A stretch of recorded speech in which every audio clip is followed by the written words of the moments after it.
नमस्ते दोस्तों, मैं बीबी पाटिल तंत्र स्नेह शिक्षक माध्यमिक यानी TSTS यूट्यूब चैनल में आप सभी का मनपूर्वक स्वागत करता हूँ। आज हम देखने जा रहे हैं अपनी 10वीं कक्षा की पहली इकाई की पहली कविता भारत महिमा, जिसके कवि है जयशंकर प्रसाद जी।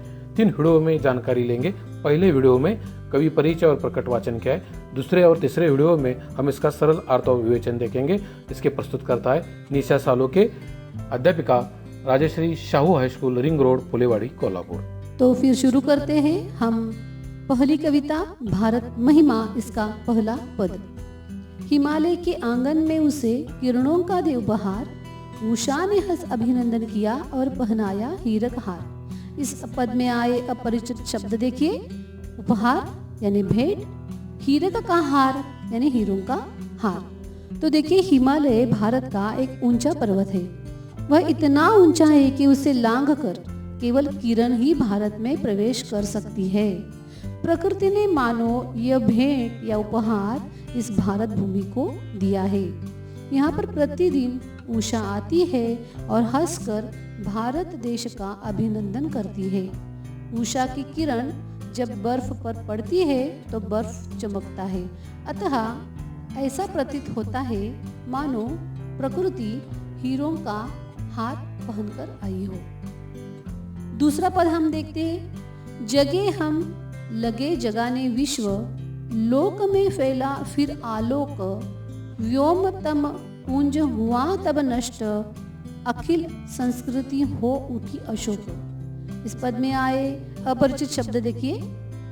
आलोक यानी प्रकाश, उजाला, व्योम यानी आकाश, तम यानी अंधकार, पुंज यानी समूह, अखिल यानी संपूर्ण, संस्कृति यानी संसार, और अशोक यानी शोक न हो।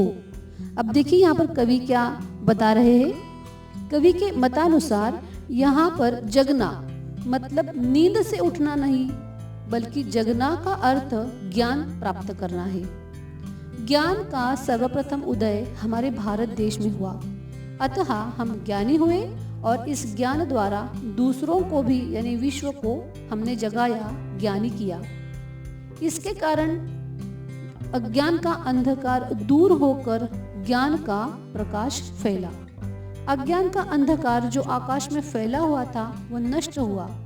जहाँ ज्ञान का प्रकाश फैलता है वहाँ संपूर्ण संसार का शोक दूर हो जाता है। आगे बढ़ते हैं। तीसरा पद हम देखते हैं। विमल वाणी ने वीणारी, कमल कोमल कर में सप्रीत, सप्त स्वर सप्त सिंधु में उठे, छीड़ा तब मधुर साम संगीत। इस पद में आए अपरिचित शब्द देखिए। विमल यानी पवित्र, वीणा यह एक वाद्य है, सप्रीत यानी प्रेम पूर्वक, सप्त स्वर आप जानते हैं, सारे गम पधन, सप्त सिंधु यहाँ पर जो 7 नदियाँ हैं जैसे सिंधु, रावी, सतलज, झेलम, सरस्वती, चेनाब, व्यास आदि सप्त सिंधु। उसके साथ साथ यहाँ पर साम शब्द आया है, जिसने संगीत का निर्माण करने वाला जो वेद है उस वेद का नाम साम है। तो हम अब इसका स्पष्टीकरण देखते हैं। जहाँ ज्ञान को महत्व दिया जाता है, ज्ञान का उगम होता है, जैसे साक्षात ज्ञान की देवी सरस्वती ने ही अपने कोमल हाथों में प्रेम पूर्वक वीणा पकड़ ली हो और अपनी पवित्र वाणी से ज्ञान बांटा हो, जिसके सप्त स्वर सप्त सिंधु में उठे हो। यहाँ कलकल करने वाली नदियों का स्वर गूंज उठता है, जिसमें साम यानी वेदों का संगीत भी गूंजता है। कवि ने यहाँ पर भारत के प्राकृतिक तथा आध्यात्मिक शोभा का वर्णन किया है। चौथे पद की ओर हम जाते हैं। विजय केवल लोहे की नहीं, धर्म की रही धरा पर धूम, भिक्षु होकर रहते सम्राट, दया दिखलाते घर घर घूम। इसका स्पष्टीकरण देखते हैं। विजय केवल लोहे के हथियारों से ही नहीं प्राप्त होती, बल्कि हमारा धर्म हमें सिखाता है कि हृदय जीतने के लिए प्रेम ही एकमात्र हथियार है। हथियार से हम शरीर का वध करते हैं, परंतु प्रेम से हम हृदय जीत लेते हैं। यह धर्म सिखाता है। यह राज परिवार के गौतम आगे चलकर बौद्ध बन गए। महावीर जैसे संतों ने घर घर जाकर मनुष्य के दुखों को दूर किया है। सम्राट अशोक ने किया कलिंग का युद्ध 4 वर्ष तक चला था। कलिंग की राजकुमारी जब अशोक के सामने युद्ध करने आई, तब अशोक ने स्त्रियों पर वार करना अधर्म समझा।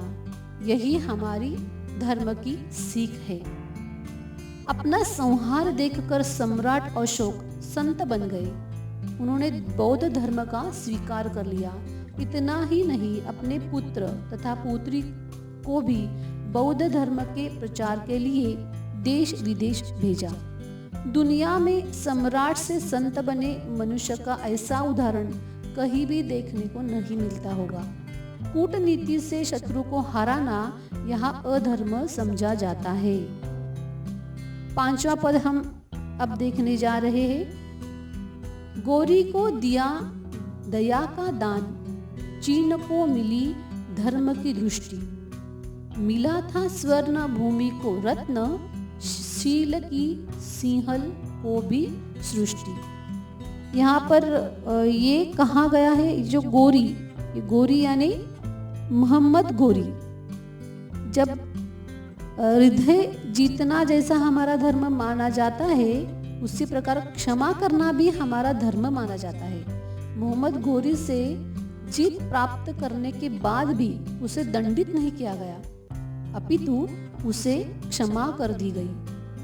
हमारे देश से ही चीन को धर्म की दृष्टि मिली है। चीन के साथ साथ सिंहल यानी जावा और श्रीलंका को भी पंचशील तत्व, ये पंचशील तत्व कौन कौन से हैं? अहिंसा, अपरिग्रह, सत्य, ब्रह्मचर्य आदि के सिद्धांत भारत से ही मिले हैं।